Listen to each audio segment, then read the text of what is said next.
जनवरी 28 रे आम जो कलटा देचु ओडिशा बंद डाकरा देचु जो मुख्य 3टा दाबी को लेकर आम डाकरा देचु जो चाषी मंडी जंत्रणा नहीं कि प्रदूषण आयोग जो जंत्रणा एवं टाटा पावर जो अत्याचार ये 3 प्रमुख दाबी को नहीं जो बंद डाकरा देचु जहाँ को लेकिन आप देखी पारे भुवनेश्वर कटक जो प्रचार प्रसार नवनिर्माण युवा छात्र ये 2 दिन कंटिन्यू करुच्ची गत काली आम जो पटियारे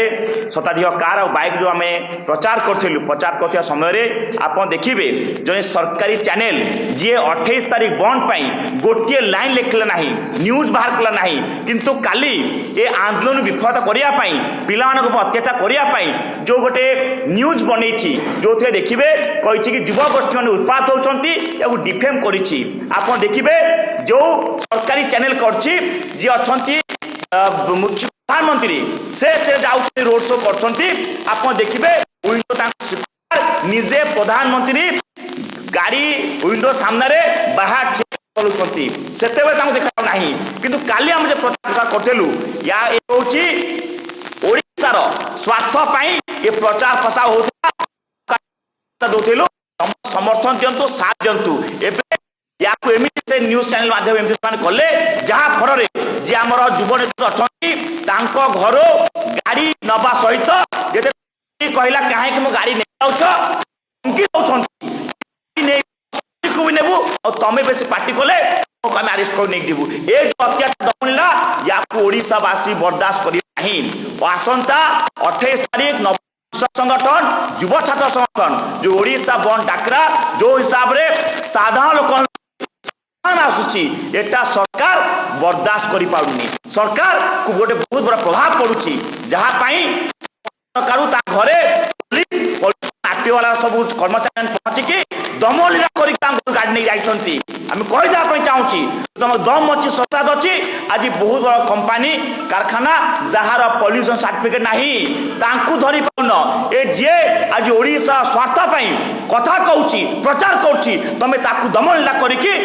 नहीं गल तास्तु नहीं पलि आसल ए जिनस निश्चित भाव में निंदनीय ये जिनस को ओडिशावासी यार जवाब देवे जो घटना घटे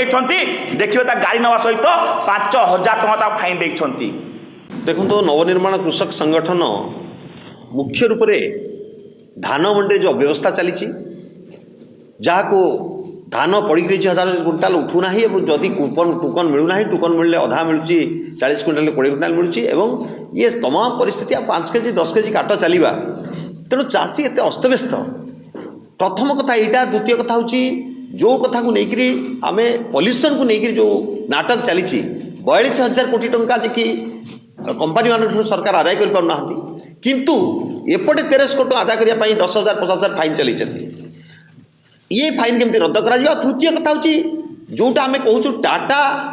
पावर जो लुट चलई स्मार्ट मीटर ना एवं चतुर्थ कथा हूँ जो आम जाऊँ कि प्रतिवाद करने सरकार जो दमन लीला जो प्रकार गुंडामारी माड़ मारिबा ये तमाम कथा को लेकर आम जो बंद डाकरा देचु ये बंद डाकरा काली 28 तारीख जनवरी 28 तारीख बंद डाकरा 6टा 2टा आपाई जो प्रस्तुति चली डरी किंतु कथा हूँ समर्थन बढ़ी चली आज जब देखिए सीपीएम सीपीआई आरंभ कर कांग्रेस पार्टी आरंभ कर समस्त समर्थन दे चलती दास भी घोषणा कर समर्थन समस्त पाक जाइए तेणु कथा उठुची एथरे ओडिशार जनसाधारण मजबूत रे ठिया ए दमनला को डरिवे नहीं सरकार जेते भी पदक्षेप तार मुखा खोलिबो सरकार निश्चित मारी